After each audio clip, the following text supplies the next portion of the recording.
Bienvenidas y bienvenidos a Enseñar Preguntando, un espacio para pensar la educación desde la pregunta, la reflexión y el pensamiento crítico. Soy Laura Curvelo y hoy compartimos un nuevo episodio. Los invitamos a pasarse por la descripción del canal. Allí encontrarán un enlace directo a nous.ui, donde podrán conocer más sobre sus propuestas de formación, cursos, publicaciones y materiales educativos vinculados al pensamiento y al arte de enseñar desde la pregunta. En este episodio, Washington Ferdinand de Radio Maldonado Uruguay entrevista a Laura Curvelo sobre cómo enseñar preguntando. Señora, señor, son las 9:05 de una que fría pero linda mañana. El solcito nos está alumbrando, no calienta nada, pero nos está alumbrando y eso es como que levanta el espíritu, ¿no? Es momento de aprender, ¿sabes, Bruno? Es momento de aprender. Hace un ratito estábamos aprendiendo sobre inteligencia artificial con nuestros buenos amigos Natalia y Renzo, y ahora vamos a tratar de conversar, de charlar, estas charlas como de living, ¿vio? Con alguien que sabe y sabe mucho en lo que tiene que ver con enseñar, ¿no? Laura Curvelo Varela, ¿me escuchás? Sí, por momentos un poquito más alejado, como que estuviera un poco más bajo, pero te escuchas. Bueno, me alegro mucho. Laura Curvelo Varela nos ha regalado a todos la posibilidad de encontrarnos con un libro. Pero más allá del libro, el libro se llama Enseñar Preguntando, cómo nos gusta preguntar a nosotros, así que nos encontramos con alguien que a través de su experiencia como docente, magíster, mujer que enseña a los que quieren enseñar, nos vamos a ir por un camino que, no sé, Laura, ¿sabes qué se me ocurrió? Cuando pensaba en la entrevista, me acordé de Reina Reyes, que decía, ¿para qué futuro educamos? Y creo que el trabajo que tú y otros hacen de preparar docentes tiene mucho que ver con eso de que decía Reina Reyes, ¿no? Sí, tiene que ver con el futuro y también tiene que ver con el presente, porque a veces pensamos tanto en el futuro y nos proyectamos tanto hacia adelante que ocurre que nos olvidamos, por ejemplo, del presente de las infancias, que es el único momento en el que van a ser niños. Pero sí, también las escuelas han sido construidas y se desarrollan para el desarrollo del ciudadano. Es una preocupación el futuro.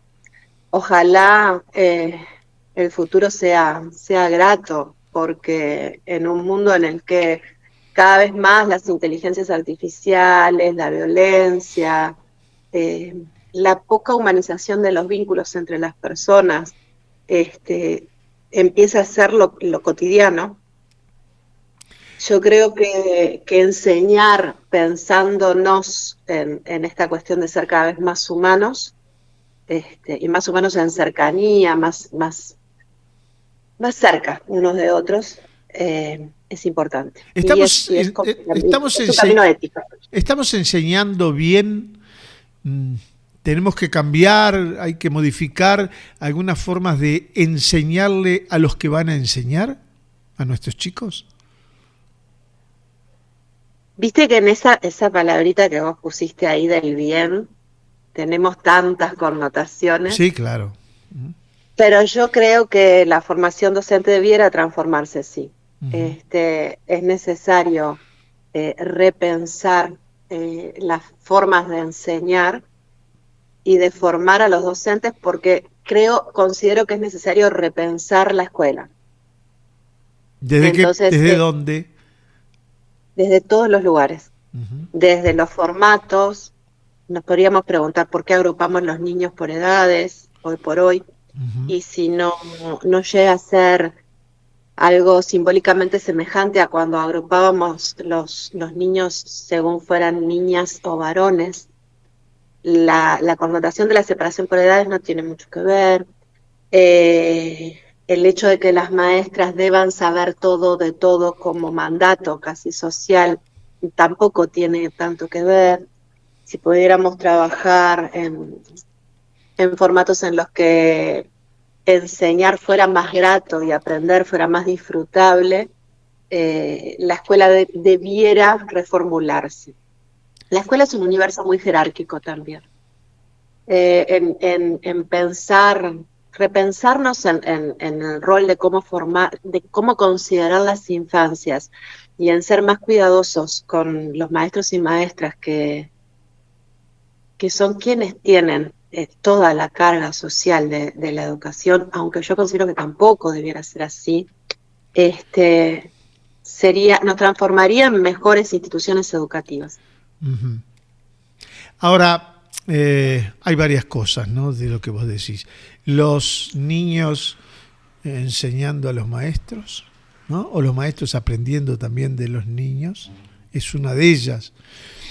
Y la otra es mirar el mundo, ¿no?, y ver que se terminó o se está terminando, por lo menos en algunos lugares, aquello de que el maestro era una cuestión estática delante de un pizarrón y todos unos niños bien formados, bien quietitos, bien tranquilitos, escuchando atentamente con cero participación. Me parece que esa no es la escuela que se necesita, ¿no? No, sin duda que no. Porque además constituye o forma un tipo de sociedad que tampoco es la que necesitamos. Uh-huh. No podemos tener una democracia auténticamente representativa si los niños no aprenden a participar y sobre todo si los que integramos el mundo adulto no validamos la voz de los niños. Hay una profunda injusticia hermenéutica y una profunda injusticia epistémica con los niños. No hay por qué no darles voz, no hay por qué no escucharlos justamente en este espacio que está creado por las sociedades para ellos. Ahora, esto de los niños enseñando a los maestros y los maestros enseñando a los niños que vos señalás, es interesante porque es una manera de pensar la educación en diálogo. Si logramos pensar la educación en diálogo, entonces estaremos enseñando a dialogar. El tema es que la escuela es en cierta forma, es una ficción de diálogo. Uh-huh. Y esta es una de las cosas que trabaja el libro, ¿no? Esta cuestión de que cuando les preguntamos a los niños, les preguntamos como sonceando la mayoría de las veces, no digo siempre. Pero no hay una pregunta auténtica, dirigida con honestidad intelectual, con una mirada de respeto hacia las inteligencias de los niños. Entonces, lo que le estamos enseñando en definitiva es que valen menos, los minorizamos. ¿Sabés qué? Me viene rápidamente a la cabeza filosofía, que es el amor a la sabiduría, ¿no? Y yo siempre me he preguntado por qué no se integra como una materia, digamos, desde temprana edad, desde la escuela, la filosofía. ¿Hay respuesta a eso? ¿Por qué no? Sí, claro. ¿Por qué no?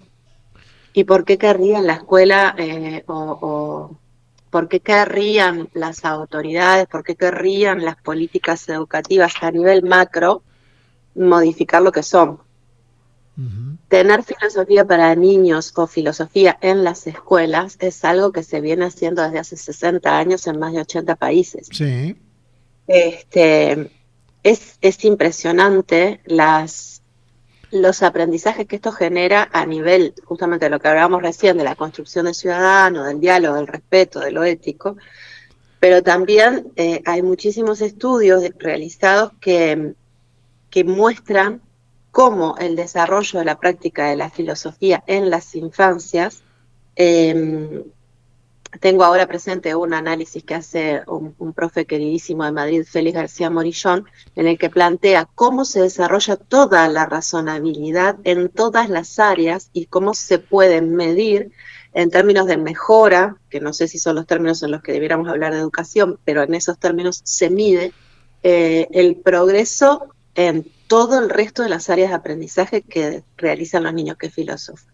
Filosofía para Niños es un programa revolucionario, es un programa que podría colocar a Uruguay en otro plano en el terreno educativo, porque además somos muy pocos y podrían realizarse planes pilotos y proyectos de formación. Para mí es una maravilla. Hace muchos años que trabajo en esto de las prácticas de filosofar con niños. Uh-huh. No es intuitivo. Requerimos trabajar con docentes que estén formados, específicamente formados en filosofía para niños, porque vamos a estar trabajando con el pensamiento de las personas. Además allí tenemos una base fundamental, me parece a mí, no sé vos qué pensás, una base fundamental para formar pensamiento crítico, ¿no? Para que los chicos tengan pensamiento crítico, empiecen a cultivar el pensamiento crítico que le va a llevar por un gran camino en la vida, ¿no? Sí. Filosofar con niños tiene por objetivo el desarrollo y la mejora en relación al pensamiento de alto orden. Esto quiere decir el pensamiento crítico, creativo y ético, que son dimensiones del pensar. Entonces, el pensamiento crítico sí que se desarrolla, porque además existe en las prácticas o sesiones o encuentros o comunidades de diálogo de filosofía para niños, la práctica sostenida y permanente de preguntarte por qué estás diciendo eso, en qué te basas para decir eso, cómo argumentás algo que estás sosteniendo. Y bueno, el pensamiento crítico requiere criterios, de ahí viene, requiere argumentos, requiere diálogo, requiere voz, requiere autocorrección. Entonces, todo lo que pasa en las comunidades de diálogo de pensamiento favorece el pensamiento crítico, que es además un pensamiento situado. Entonces, muchos de los objetivos programáticos que vos podés leer en casi todos los programas y currículum de casi todas las asignaturas tienen este objetivo. Ahora, Laura, para llevar adelante eso, se necesita formar a los docentes, ¿no? Hoy, en la formación de los docentes, ¿está la filosofía? No. Hay experiencias puntuales, ha habido, yo he llevado adelante algunos talleres, hay que ser formadores en filosofía para niños, eso también es un dilema. No está. ¿Lo medimos en tiempo? ¿Estamos cerca o lejos de eso? Y es una decisión. Es una decisión, porque en la medida que por ejemplo, se pudieran instrumentar formaciones en filosofía para niños, en formación docente, ya estaríamos un poco más cerca. Las prácticas educativas siempre son situadas y siempre son contextuales, por tanto, cada vez que nos acerquemos a algo se nos va a alejar un poco, ¿no? El horizonte. Entonces, no sé si estamos cerca o lejos, para mí es una decisión y es una decisión importante. Eso depende del Instituto de Formación Docente, depende del INED, depende del Ministerio de Cultura. ¿De quién depende esa decisión a la que vos haces mención? Si dependiera de mí, yo lo estaría instrumentando ya, y en este momento creo que depende del Consejo de Formación en Educación. Y creo que depende de los organismos que estén hoy formando a los maestros en servicio, a los institutos que están formando, como antes se llamaba, no recuerdo ahora el nombre exacto del instituto, pero tenemos un instituto que reemplazó PAEPU y el Instituto de Formación en Servicio, creo que se llama Instituto de Formación Permanente. Ese instituto, que depende de primaria, también debiera trabajar en la formación de los maestros que actualmente ya están recibidos y trabajando. Háblame de qué vamos a encontrar o qué encontramos en el libro que estás recién presentando, ¿no? Que se llama Enseñar Preguntando. Bueno, Enseñar Preguntando es un libro que surge justamente de estas inquietudes. Es un libro que surge después de una investigación desarrollada justamente en los institutos de formación docente del área metropolitana, en los que indagué en relación a cómo preguntan los formadores de docentes y qué relación tiene esto con el desarrollo del pensamiento crítico. Y luego Enseñar Preguntando surge como uno de los problemas que yo tenía mientras escribía la tesis de maestría, es que me decían, no lo puedes escribir así, tenés que cambiarlo, no lo escribas así. Ajá. Ajusta el lenguaje, ajusta los tiempos, ajusta la forma. Y entonces, Enseñar Preguntando es la tesis de maestría como yo la hubiera querido escribir. En tu estilo. Con mi estilo. Sacándole, le saqué mucha cuestión metodológica más pesada, que no reviste interés porque los resultados están y lo interesante en relación a los datos está, y aquel que tenga interés en lo metodológico puede acudir a la tesis. Y lo que hice, que fue una cosa que tenía todo el tiempo ganas de hacer, fue atravesar esos resultados de la tesis con lo que es mi experiencia y mi biografía como estudiante, como niña, como docente, como formadora de docentes, pero también una experiencia puesta en diálogo con las maestras con las que trabajo hace tantos años y con las maestras a las que formo. Entonces, esa primera voz que aparece en el libro, a veces es la mía y a veces es la de muchos colegas que me han relatado sus experiencias. Algo, digamos que un libro desacartonado para que lo pueda leer cualquiera y entender cualquiera y que muestra una realidad, ¿no? Sí, es un libro desacartonado, pero como te decía, también tiene un profundo rigor académico y es profundamente reflexivo también. Y bueno, y presenta esta cuestión de la pregunta, que es la pregunta en sí misma como en dos vertientes. Yo me pregunto mucho para qué, por qué y cómo preguntamos. Uh-huh. Y la pregunta como motorizando dos acciones, una que tiene que ver con la práctica educativa en sí misma y otra que tiene que ver con la práctica reflexiva del docente para poder modificar algunas de las acciones que lleva adelante y algunas de las concepciones que podrían emanciparlo. Concluyo que este es un libro para que no solo lo lean los docentes, sino que lo leamos todos, ¿no? Las familias. No digo los niños, no sé, pero sí las familias, la sociedad, para tomar conciencia de lo que a veces hay que reclamarle a las autoridades, ¿no? Sí, no está escrito en ese tono, pero a la medida que es reflexivo, no deja de ser una propuesta para que las autoridades, o que probablemente las autoridades podrían considerar o podrían tener en cuenta en alguno de sus diálogos. Me parece que es interesante y creo que es una manera de salirnos un poco de lo que estamos haciendo, y siempre ese salirnos genera resistencia, genera miedos, sin hay duda. cuestiones hasta presupuestales. Laura Curbelo Varela, te agradezco estos minutos y todo este aprendizaje que hemos hecho esta mañana. Gracias por estar. Te agradezco muchísimo la oportunidad de conversar, me sentí muy bien, muy contenida y muy respetada, y lo agradezco muchísimo. Gracias por acompañarme en Enseñar Preguntando. Nos encontramos en el próximo episodio para seguir pensando la educación desde la pregunta.